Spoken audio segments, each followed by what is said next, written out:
Welcome back to the channel. So today we are going to discuss about the enterprise blockchain. The basic blockchain concept can be defined quite simply. It is shared, decentralized, cryptographically secure and immutable digital ledger. Or I can say immutable database system. Enterprise blockchain enriches this definition with a few key attributes. First one is accountability. Let's try to understand this.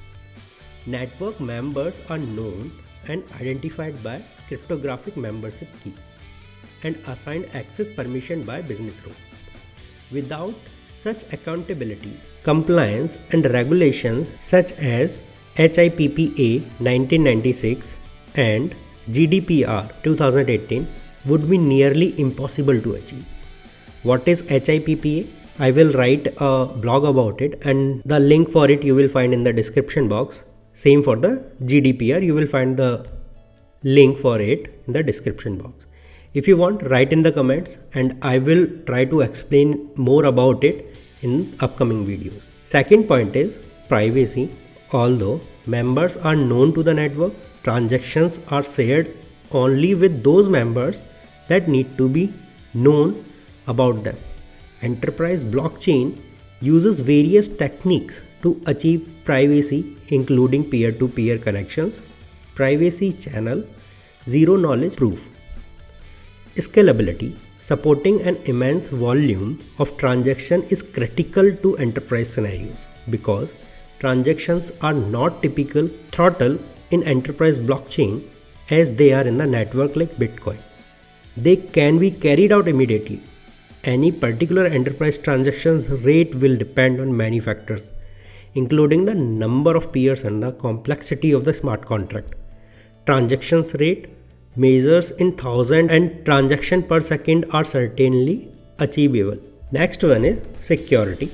In enterprise blockchain are fault tolerance.